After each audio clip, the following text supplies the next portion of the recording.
大家好，張木頭房地產經紀小林啊，今日介紹俾大家嘅呢套咧係展基廣場一個兩房電梯㗎，然後睇到我哋個地理位置喺火車站隔離呢個單位，呢一棟樓嘅。而家我哋係電梯中層位置，我哋左手邊都有所有嘅餐飲食肆都有齊全，都係天和百貨，所以係比較方便一個地理位置。而家呢個單位咧房間淨係68個平方，然後有精裝拎包入住一個狀態。我哋上去睇睇。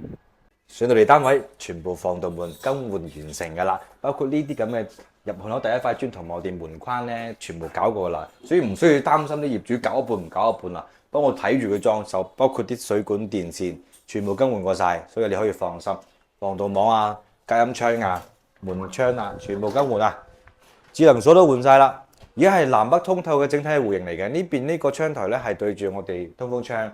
都更換晒，可以睇到採光效果都非常一流。因為呢邊咧整體係朝東向，呢邊採光窗對流啊，吧台位置，所以整體個格調係比較溫馨啲嘅。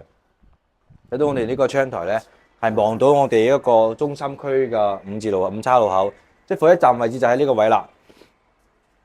而且我哋落電梯左手邊就係我哋嘅天和百貨啊，你都頭先都睇到㗎啦。所以整體個地理位置係非常之優越嘅，包括我哋呢個眼眉線。同埋我哋個吊頂咧，全部搞掂晒，油晒牆，真係啱啱搞掂，冇任何異味啊！所以嗰個裝修效果咧係非常之靚，隻裝修材料都 OK 㗎。主人房原裝咧係帶一個生活露台呢個位置，而家業主係豁咗出嚟做一個風窗處理，呢邊都係望住東向係偏南，所以採光同埋我哋呢個通風效果係絕對靚仔。而家喺咁嘅位置買到咁嘅裝修，48個係性價比比較高啲嘅。正常冇裝修嘅情況下，你都要去到40度。嗱，呢個都係通電器、燒燃氣嘅，好平啊！而家呢邊呢個整體冇做乾濕分離，但係我哋呢個智能恆溫花灑咧，全部配備齊全。你後期係唔需要再擔心其他所有問題，業主幫你全部一筆過，叫人定製搞掂晒。米半床，全屋都有空調，呢邊都係朝東向。